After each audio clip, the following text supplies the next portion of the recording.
Hello, everybody. It's good to be back. I haven't seen you all in a while. I've been taking care of a few health issues, but everything's good to go now.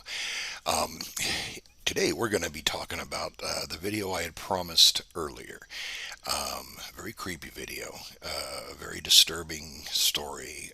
This one kind of gets under my skin, gets down into my bones. This is one of the ones that kind of creeps me out, and that's not easy to do, considering I've done jobs from police officer to medical illustrator where I attend autopsies and surgeries, and I have done all kinds of strange things, seen strange things.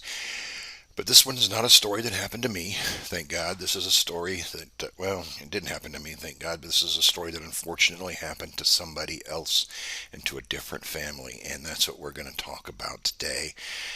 But please like, subscribe, and comment, and ring the little bell thing if you care to. That keeps this channel going. That keeps me getting recommended by YouTube so that more people see this stuff, and so we can build our community here.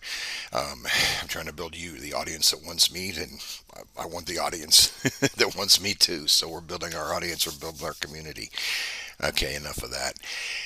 What we're doing here is going to talk. Excuse me. What we're doing here today is we're going to talk about the case of Anneliese Michel, and there's a movie about sort of based on this case called The Exorcism of Emily Rose, but the true story's scarier. I've got pictures, I've got audio. You'll be seeing those, and it's far more disturbing than anything that Hollywood puts out. You just can't, and I don't think you'll ever be able to, you know, fake something that's as disturbing as what things really looked like when they really happened. So let me tell you about Anneliese Michel and her family. Anneliese was born on September 21st, 1952 in, pardon me for looking at my notes here, Liebling, I don't even know how to pronounce it, Liebling, Germany. Anyway, if I'm pronouncing it wrong, I'm sorry. Anneliese, long story short, became ill and underwent 67 exorcisms to try to cure her condition. Um, Let me tell you a little bit about her before this all happened. She was a very quiet, very religious girl, and as you can see, she's a beautiful young lady. This is her and her family, and her, and she looks like pretty much a normal teenager, a normal young lady. And after she underwent a bout of temporal lobe epilepsy, um, strange things began to happen. She became more withdrawn, more quiet, more religious, and she started having these episodes where she would, I don't want to say, act out is the word, I guess, um, you know, acting like she was possessed, behaving as if she was possessed. And these began to get worse and worse and worse. And these were starting to take a toll on her and her health and her mental health.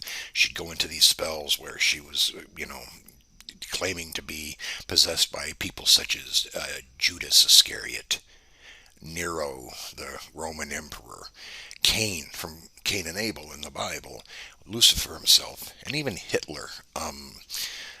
I just hope Hitler can't possess too many people nowadays. It would not be fortunate for any of these people to possess anybody. But these started to get worse and worse. So the family, they called the physicians, and the physicians tried to medicate her. And with the latest and greatest antipsychotics of the day, and they didn't have hardly any effect, if any at all. They called the priest. The priest came in and decided that she was possessed. It was a very good possibility. So he asked his higher ups, the bishops, excuse my neighbors if you can hear him, he asked the bishops and the cardinals, whoever's above them, I don't know the Catholic hierarchy, if he could perform the exorcism, and they said no at first.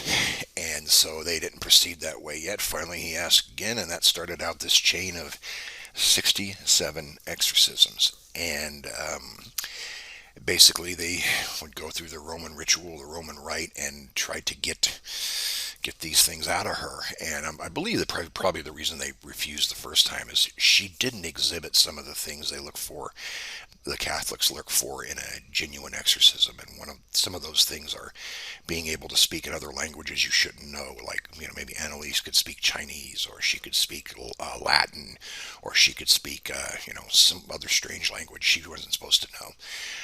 She would have knowledge she couldn't possibly have. For example, maybe she would have knowledge of something that happened in the priest's childhood that there's no way she could have known, something along those lines. They also look for things like levitation. I don't think she exhibited any of these qualities, so that's why I think the initial exorcisms were turned down. Subsequently, they were approved, and they began this process. And it went on and on and on, and she got worse and worse and worse. And as you can see through a lot of these pictures here, you can see the decay and the havoc it's wreaking on her, not only physically, but can you imagine the mind trapped inside that body, what it's doing to that too. This was agony. She wasn't always in one of these conditions. Sometimes she'd come out, she'd eat a little bit. She didn't. These spells, these possessions would grab hold of her again and drag her back down. When she was able to talk about what was going on, she basically said that she was suffering for others. She was undergoing this suffering so that others didn't have to, and sort of like what Christ, suffered for the sins of the world. She was suffering in a similar manner. This went on and on and on, and these pictures speak for themselves. This is the process. This is what got me so upset. I could, talk through every detail about this, but look at these pictures.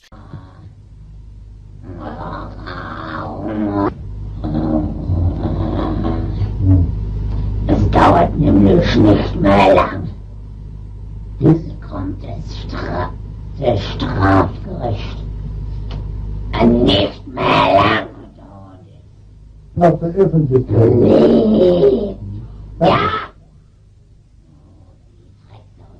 Die Schabin aufeinander. Nicht mehr weiter was aufeinander. This is, quite frankly, this is one of the few pictures on the internet I've seen that scared me. I don't look for gore. I don't like going out and looking at that stuff. I've seen enough of it, as I said, from autopsy, surgery, being a police officer, doing all that kind of thing. But these pictures did disturb me kind of down into my bones. Eventually, this ordeal went on and on and on, and she did die. She died on July 1st, 1976. Her cause of death was malnutrition. The priests that were involved and her parents were all put on trial and found guilty. I don't remember the sentence. I think the sentence was 6 months, but they all just served probation. Or it was a 3-month sentence and then they served 6 months. Or it was a 3-month sentence and then they served 6 months probation, And I'm sure that had some mitigating, there were some mitigating things in the court in the sentence that were considered, because whether or not this was supernatural, whether or not this was just mental illness, these people were in uncharted territory. I don't know if I would have found them guilty. It seems like they went out of their way to do everything they could to try and save this kid. But unfortunately, she passed. And what I wanted to comment on here, now that you know some of the details of the story, is I've seen plenty of mentally ill people, genuinely mentally ill people, who are affected to an extreme, and I've seen it kind of manifest itself in two ways. One of them is you believe you have a special relationship with God, and you either speak for God, or and you're not making a lot of sense when you do it. You're usually frantic. You're usually or this is my experience of seeing these people. They're usually frantic. They're usually believe they're chosen for some special duty by God, kind of like she was. And they could manifest in all kinds of different ways. Annaliese's case could have been one of them. I've seen others that express themselves in cryptomania, where you write and write and write, just fill pages and pages of notebooks with tiny little writing completely full, and writing in books completely full, things like that, and other self-destructive behaviors where they don't eat and they don't drink. I've seen that firsthand. The other thing it tends to manifest itself in is a paranoia about the government, or usually it's the government, where it's the government is pursuing you, following you, listening to you. They probably can now. We've got cell phones. If they want to listen, they're going to listen. But you specifically, they're after you specifically. They're following you specifically. You see a car behind you, you're convinced it's a government car. You believe they put things in your bodies or the bodies of people that